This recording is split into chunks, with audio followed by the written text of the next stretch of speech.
Guys, ನಿಮಗೆ ಗೊತ್ತಾ, ಅಸ್ಸಾಂನ ಕಾಜಿರಂಗ ಜಸ್ಟ್ ಒಂದು ನ್ಯಾಷನಲ್ ಪಾರ್ಕ್ ಅಲ್ಲ. ಇದು 1985ರಿಂದ ಯುನೆಸ್ಕೋ ವರ್ಲ್ಡ್ ಹೆರಿಟೇಜ್ ಸೈಟ್. ಇಲ್ಲಿ ಭಾರತದ ಬಹುಪಾಲು 100 ರೈನೋಸರ್ಸ್ ಇಲ್ಲೇ ಇದ್ದಾವೆ.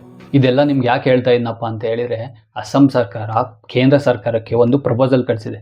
ಏನಪ್ಪ ಅದು ಅಂದರೆ, ಈ ಕಾಜಿರಂಗ ನ್ಯಾಷನಲ್ ಪಾರ್ಕ್ ಸುತ್ತ ಏನು ಪ್ರೊಟೆಕ್ಷನ್ ಬಫರ್ ಝೋನ್ ಇತ್ತಲ್ವಾ, ಎಕೋ ಸೆನ್ಸಿಟಿವ್ ಝೋನು, ಅದು 10 ಕಿಲೋಮೀಟರ್ಸಿಂದ 1 ಕಿಲೋಮೀಟರ್ಗೆ ರೆಡ್ಯೂಸ್ ಮಾಡ್ಬೇಕಂತ ಹೇಳ್ಬಿಟ್ಟು ಕೇಂದ್ರ ಸರ್ಕಾರಕ್ಕೆ ಪ್ರಪೋಸಲ್ ಕಳಿಸಿದೆ. ಆ ಬಫರ್ ಝೋನ್ನ 10 ಕಿಲೋಮೀಟರಿಂದ 1 ಕಿಲೋಮೀಟರ್ ರೆಡ್ಯೂಸ್ ಮಾಡಿ ಅಲ್ಲಿ ಬಿಲ್ಡಿಂಗ್ಗಳು, ಸ್ಟೇಡಿಯಂಗಳು ಕಟ್ಬೇಕಂತ ಇದ್ದಾರೆ. ಡೆವಲಪ್ಮೆಂಟ್ ಅಂತ ಹೇಳ್ಬಿಟ್ಟು ಎಕೋ ಸೆನ್ಸಿಟಿವ್ ಝೋನ್ ಬೌಂಡ್ರಿ ಕಡಿಮೆ ಮಾಡೋದ್ರಿಂದ ಅಲ್ಲಿ ಹ್ಯೂಮನ್ ಆ್ಯಕ್ಟಿವಿಟೀಸ್ ಹೆಚ್ಚಾಗುತ್ತೆ. ಕಾಜಿರಂಗದಲ್ಲಿ ಬರೀ ರೈನೋಸರ್ಸ್ ಮಾತ್ರ ಇಲ್ಲ, ಆನೆಗಳಿದ್ದಾವೆ, ಟೈಗರ್ಸ್ ಇದ್ದಾವೆ, ಜಿಂಕೆಗಳಿದ್ದಾವೆ. ಅಲ್ಲಿನ ವೈಲ್ಡ್ ಲೈಫ್ ಕಾರಿಡಾರು ಮತ್ತು ಸೇಫ್ ಹ್ಯಾಬಿಟ್ಯಾಟ್ ಮೇಲೆ ತೊಂದರೆ ಆಗುತ್ತೆ.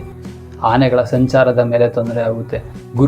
ಭೂಮಿ ಬರೀ ಮನುಷ್ಯನಿಗೆ ಮಾತ್ರ ಸೀಮಿತ ಅಲ್ಲ, ಇನ್ನಿತರ ಪ್ರಾಣಿಗಳು ಬದುಕಬೇಕು.